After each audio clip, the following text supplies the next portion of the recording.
Comment réaliser un plancher prédale? En plus de la caisse à outils traditionnelle, il vous faut un perforateur, un laser, une barre à mine, une solution de boulonnage, un vibreur, une règle et un pulvérisateur. Côté matériaux, on vérifie que tout est bien sur le chantier.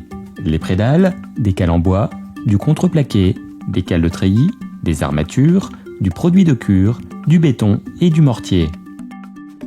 Pour votre sécurité, n'oubliez pas les gants, le casque, les lunettes, les protections auditives, les chaussures et les bottes de sécurité.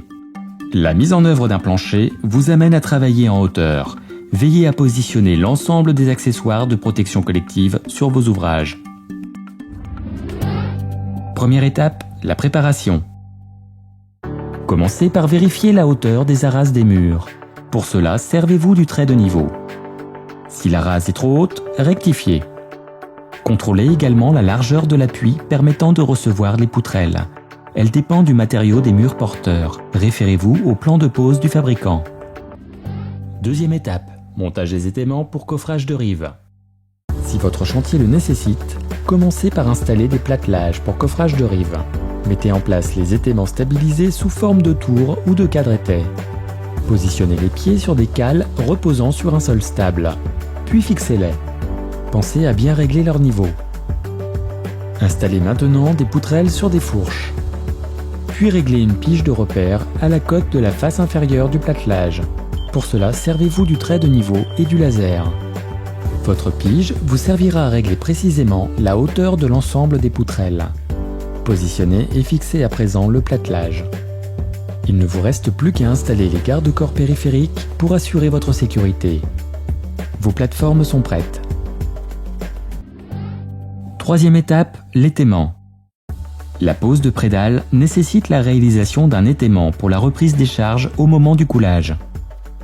Ces caractéristiques vous sont précisées dans le plan de préconisation de pose du fabricant. Nous vous conseillons d'ajouter des lisses de rives situées jusqu'à 30 cm des murs porteurs pour reprendre les charges en phase provisoire d'exécution, ainsi que pour améliorer la stabilité et la sécurité de l'ouvrage. Repérez au sol la position de vos rangées d'étais. Positionnez les rangées périphériques sur trépied. Mettez en place les lisses en veillant à bien conserver un recouvrement d'au moins 20 cm au raccord. Installez les fils d'étaiement conformément au plan de pose.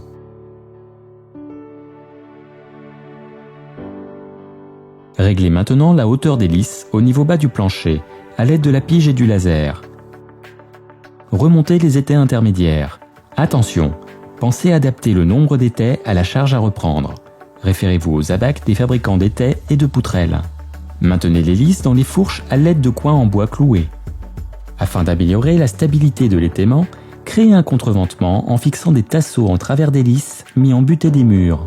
Laissez ressortir légèrement les clous pour faciliter le décoffrage. Quatrième étape, pose des prédales. Contrôlez que la référence de vos prédales correspond au calpinage d'exécution. Installez les garde-corps sur la première prédale. Attachez les élingues en respectant le sens de fixation. Vous pouvez maintenant les déplacer. Des cordes fixées aux extrémités peuvent vous aider à l'orienter. Approchez la prédale et mettez-la en position selon le plan de préconisation de pose du fabricant. Ajustez les zones d'appui de chaque côté conformément au plan de pose, puis détachez-la. Préparez puis positionnez la deuxième prédale. Puis démontez le garde-corps intermédiaire. Continuez ainsi sur toute la surface du plancher. Cinquième étape, finition du coffrage. En cas d'arase trop basse, vous pouvez soit coffrer l'accueilli, soit boucher au mortier. Au besoin, mettez en place un coffrage en périphérie du plancher sur les plateformes. Réglez-le puis renforcez-le à l'aide de jambes de force. Sixième étape, le ferraillage. Vous pouvez maintenant réaliser le ferraillage du plancher selon le plan de structure et le plan de pose du fabricant de prédales. Ligaturez bien au fur et à mesure l'ensemble des armatures pour éviter leur déplacement pendant le coulage. C'est le moment de vous coordonner avec l'électricien et le plombier du chantier pour la mise en place des incorporations. Votre ferraillage est prêt. Septième étape, le coulage. Après avoir vérifié la conformité du béton, vous pouvez maintenant couler. Attention de bien répartir le béton sur l'ensemble du plancher. Vibrez-le au vibreur. Ne restez pas trop longtemps au même endroit. Déplacez lentement l'aiguille, mais ne l'utilisez pas pour égaliser le béton. Réglez le niveau au laser, puis réalisez le niveau de finition prévu dans les dispositions du marché. Attention, veillez à nettoyer les traces de béton en sous-face du plancher tant qu'il est frais.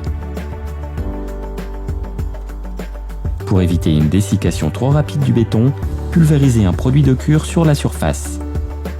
Et voilà, c'est à vous de jouer.